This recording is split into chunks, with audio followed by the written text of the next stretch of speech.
Serial मन्नत का आने वाला एपिसोड भावनाओं, साजिशों और रिश्तों की उलझनों से भरा हुआ एक ऐसा मोड़ लेकर आने वाला है जो कहानी की दिशा ही बदल देगा। अस्पताल के ठंडे और खामोश गलियारों में जहां एक तरफ जिंदगी और मौत की जंग चल रही है, वहीं दूसरी तरफ दिलों के अंदर भी तूफान उमड़ रहा है। नीतू मां की हालत नाजुक है। डॉक्टरों ने साफ कह दिया है कि तुरंत ऑपरेशन जरूरी है, वरना देर हो सकती है। रकम इतनी बड़ी है कि किसी के भी होश उड़ जाएं। लेकिन मन्नत के इरादे कमजोर नहीं पड़ते।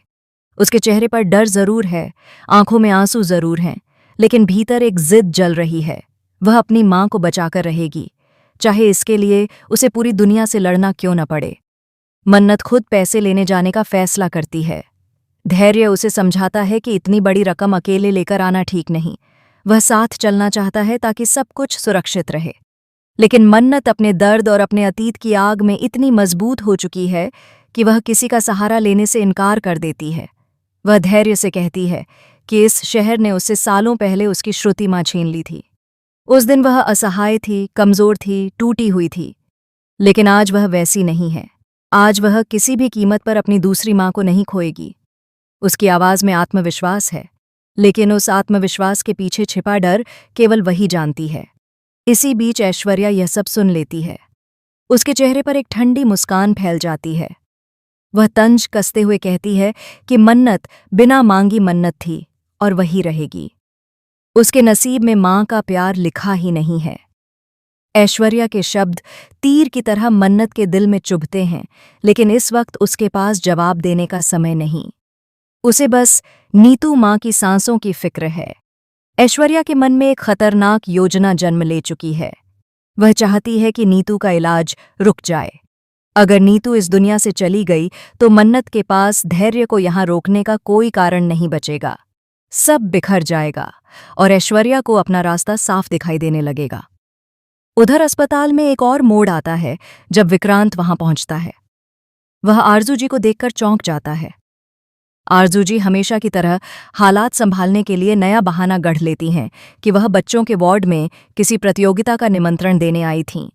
विक्रांत भी बात को बढ़ने से रोकने के लिए झूठ का सहारा ले लेता है, लेकिन उसकी आंखों में बेचैनी साफ झलक रही है।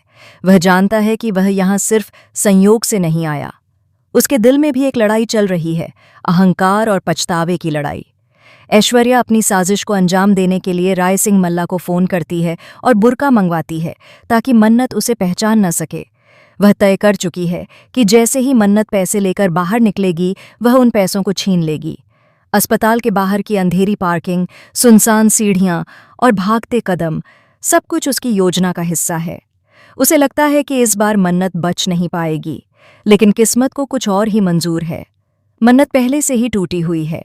वह नीतू के पास बैठी है, उसका हाथ थामे, आंखों से आंसू बहते जा रहे हैं। वह धीरे धीरे बुदबुदा रही है कि माँ, आप ठीक हो जाएं, मैं सब ठीक कर दूंगी। तभी अचानक उसके सामने एक साया रुकता है। वह सिर उठाती है तो देखती है विक्रांत। उसके हाथ में पैसों से भरा बैग है। उसकी आवाज में पहली बार घमंड नहीं, बल्कि विनम्रता है। वह कहता है कि वह नीतू माँ का इलाज करवाना चाहता है। वह अपनी गलतियों के लिए माफी मांगता है। उसकी आंखों में पछतावा साफ दिख रहा है। मन्नत का दिल मानने को तैयार नहीं। उसे याद है कि जब जब वह टूटी, तब तब विक्रांत ने उसे दर्द दिया। लेकिन उसे यह भी याद है कि हर बार मुश्किल में वही उसके बाबा जी का बंदा बनकर सामने आया। यह रिश्ता नफरत और भरोसे के बीच झूलता रहा है। इस वक्त सवाल माफी का नहीं, मां की जान का है। वह मजबूरी में पैसे लेने का फैसला करती है। उसकी उंगलियां कांप रही हैं जब वह बैग थामती है। उसके चेहरे पर कड़वाहट भी है और राहत भी। असल सच ये है कि मिस्टर सिन्हा ने जिस शख्स से पैसों का इंतजाम करवाया था, वह विक्रांत ही है। पहली बार उसने इनकार कर दिया था, शायद अपने अहंकार के कारण।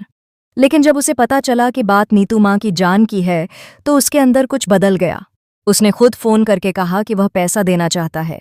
शायद यह उसके दिल का बदलाव है, शायद यह मन्नत के लिए उसके छिपे हुए एहसास हैं, या शायद यह अपने अपराध बोध को कम करने की कोशिश है।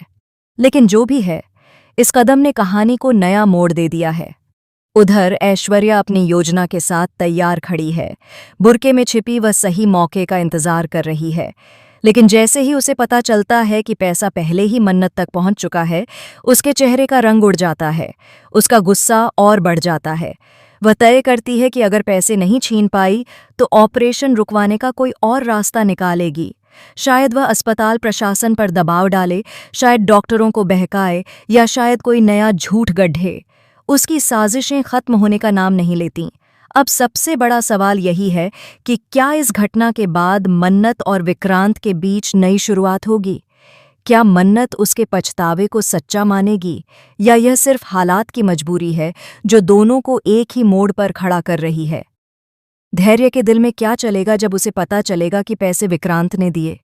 क्या वह इसे विश्वासघात मानेगा या मन्नत की मजबूरी समझेगा? यशिका और मल्ला इस पूरे घटनाक्रम का फायदा उठाने की कोशिश जरूर करेंगी। शायद वे ऐश्वर्या के साथ मिलकर कोई और बड़ा खेल रचें। और विशाखा आंटी, जो अब तक चुपचाप सब देख रही हैं, आगे चलकर ऐसा कदम उठा सकती हैं जो सबकी चालों को पलट दे।